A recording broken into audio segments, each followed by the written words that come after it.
Olá pessoal, Luciano Matias, criador do Liberdade em Cripto e Web3.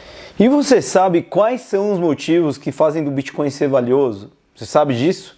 Bom, um deles é o halving, que inclusive está prestes a acontecer. Você já ouviu falar? Não? Vou te contar, mas antes disso, se inscreve aqui no canal, ativa o sininho das notificações e você será notificado. E vamos lá!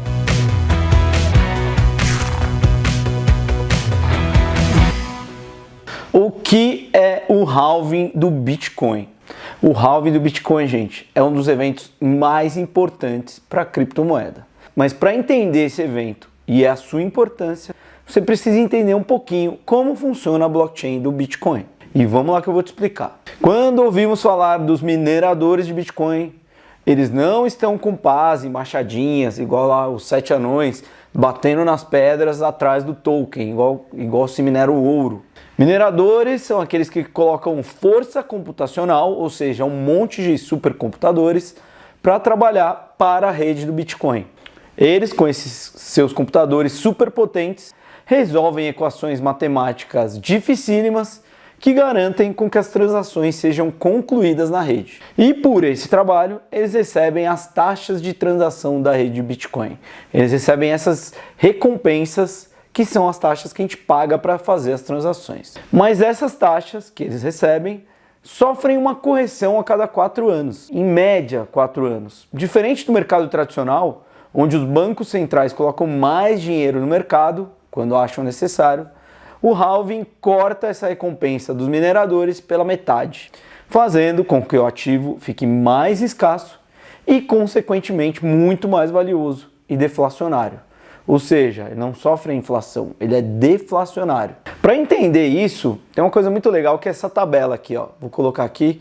Quanto custa um iPhone em Bitcoin desde o 4S até o último lançado, o iPhone 15.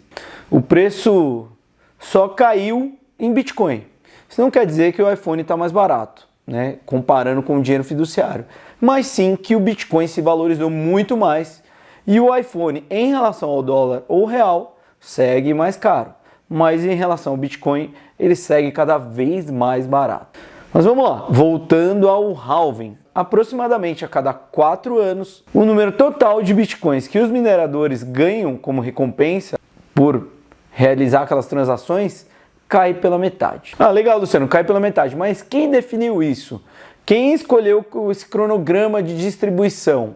Bom, o pseudônimo criador do Bitcoin, Satoshi Nakamoto, que ninguém sabe quem é, se foi uma pessoa, um grupo, uma legião, desapareceu cerca de 1 ano depois que ele ou eles lançaram o software para o mundo. Hoje a gente não pode perguntar para o Satoshi sobre essa lógica, porque obviamente a gente não sabe quem ele é.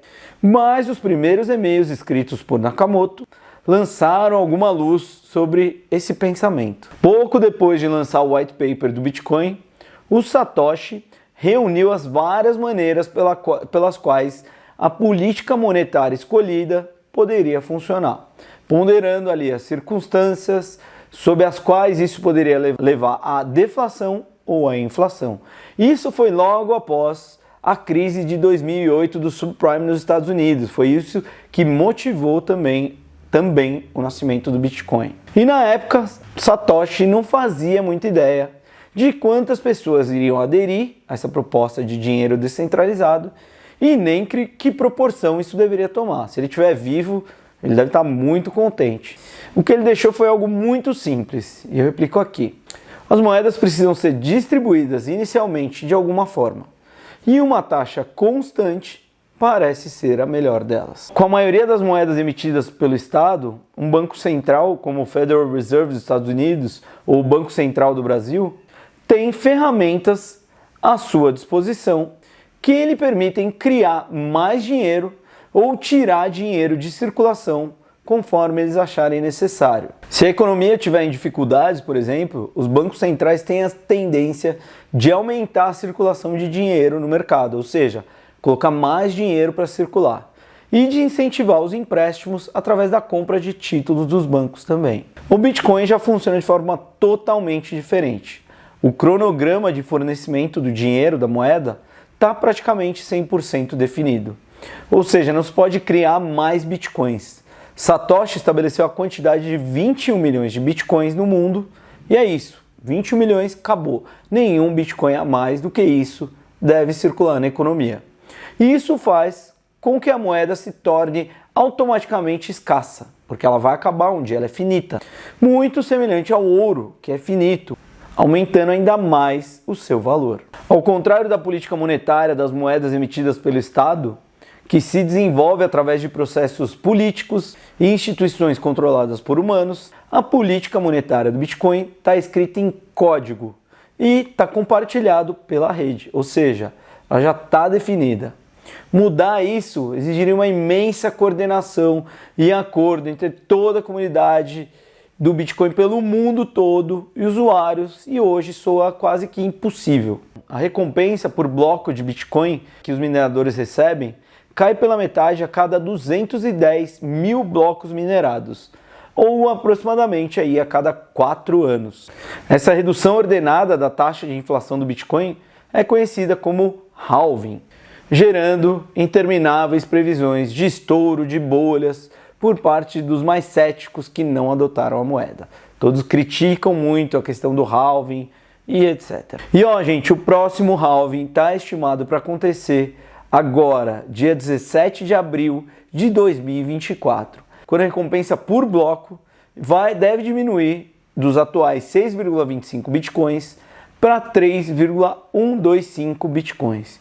E pensa comigo, a recompensa diminui, mas os mineradores continuam ganhando muito dinheiro fiduciário. Por quê? Porque o Bitcoin se valoriza. Então, enquanto a recompensa diminui, o Bitcoin cresce em valor e os mineradores continuam ganhando muito dinheiro. Mas para vocês entenderem melhor, vamos voltar no tempo um pouco e fazer uma viagem pela memória até o primeiro halving do Bitcoin lá em 2012. Provavelmente você mal sabia o que era cripto naquela época. Eu, pelo menos, ainda não sabia.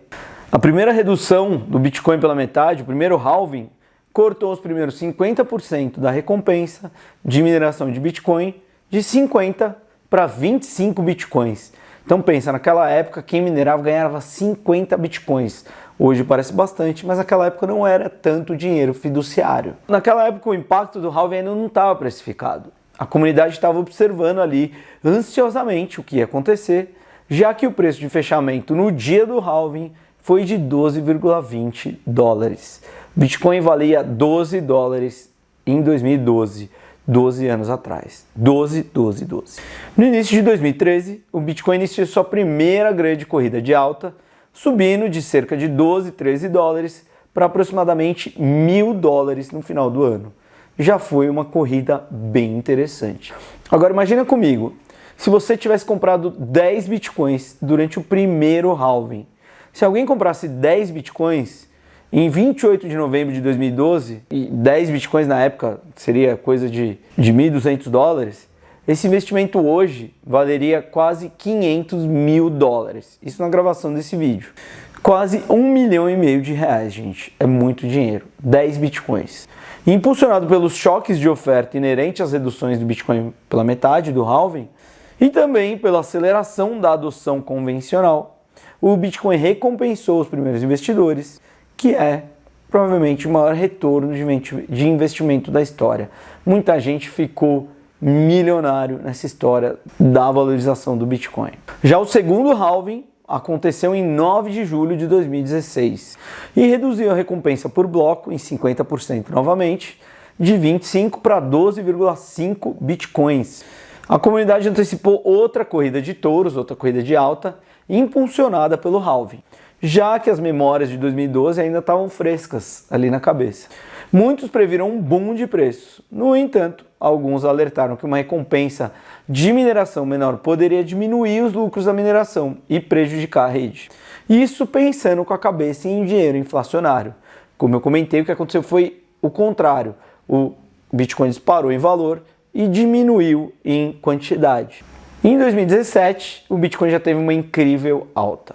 O preço subiu para quase 20 mil dólares no final de ano, e essa foi a primeira vez que as criptomoedas começaram a entrar no centro das atenções globais. Isso preparou o terreno ali para uma corrida de touros ainda maior que viria depois. E olha, gente, vou confessar uma coisa aqui, foi exatamente nessa época que eu entrei no mercado, quando eu comprei Bitcoin pela primeira vez. Foi pela Foxbit e ele estava menos de 27 mil reais. E eu posso provar, tá aqui o print. Quando eu entro no site da Foxbit, ele ainda aparece o preço da primeira vez que eu comprei.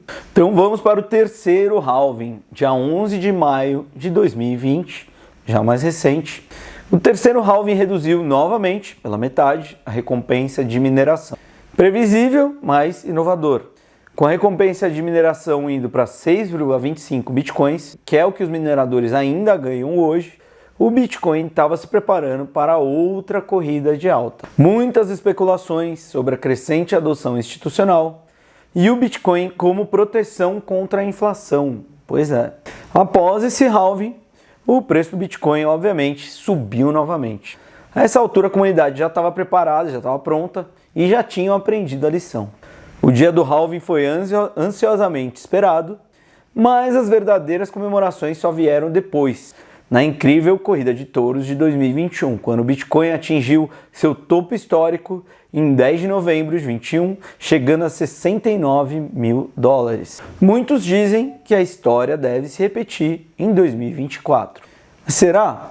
Para ser bem sincero, eu acredito que sim. E então chegamos ao halving de 2024, que eu estou chamando de ao infinito e além.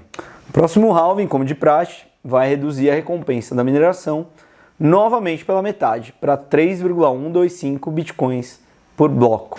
A comunidade do Bitcoin e das criptomoedas está aguardando ansiosamente esse marco histórico. E isso deve tornar a oferta de Bitcoin ainda mais escassa e, esperançosamente, introduzir um novo mercado de alta que deve atingir máximas ainda maiores que as de 2021. A minha previsão para esse ano é que a gente deve chegar entre 75 e 85 mil dólares para um Bitcoin. Será que a gente chega? Vamos ver. Os halvings integrados do Bitcoin se destacam como um recurso exclusivo que adiciona um controle previsível sobre a emissão de seus suprimentos. Alguns críticos argumentaram que os halvings são desnecessários, já que o fornecimento de Bitcoin é de 21 milhões e todas as unidades já poderiam ter sido liberadas de uma vez. A escassez ia continuar, não ia ser mais ou menos escasso. Mas Satoshi Nakamoto reconheceu e sabiamente a importância da emissão gradual e baseada em regras e o seu papel no aumento da adoção e da justiça. Essa coisa, esse cronograma que ele fez foi muito mais interessante do que se liberasse tudo de uma vez. O Bitcoin não estaria onde está hoje sem o halving. Os halvings também estabelecem vínculos entre cada geração de usuários de Bitcoin. Aqueles que participaram lá do primeiro, em 2012, conseguiram observar a comunidade crescer e ultrapassar novos marcos. E aqueles que aderiram pós-2020 olham para os halvings anteriores também para contextualizar a história e as raízes do token. Tudo isso nos lembra o quão longe chegamos, gente. Acabamos de aprovar 11 ETFs de Bitcoin à vista das maiores empresas tradicionais do mundo. A entrada no mercado tradicional forte e tudo que está reservado para o nosso ouro digital. À medida que a gente se aproxima do halving de 2024, a grande questão é para onde vai o Bitcoin. Uma corrida de alta ainda maior que o último ciclo é esperada, como eu comentei, mas a gente não sabe até onde ele pode ir.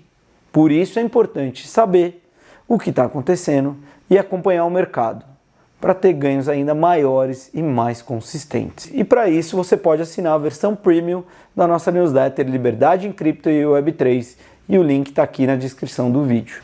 E como já diria Satoshi Nakamoto, não podia ser outro, a raiz do problema com a moeda convencional é toda a confiança necessária para fazê-la funcionar. Obrigado, pessoal, e até a próxima.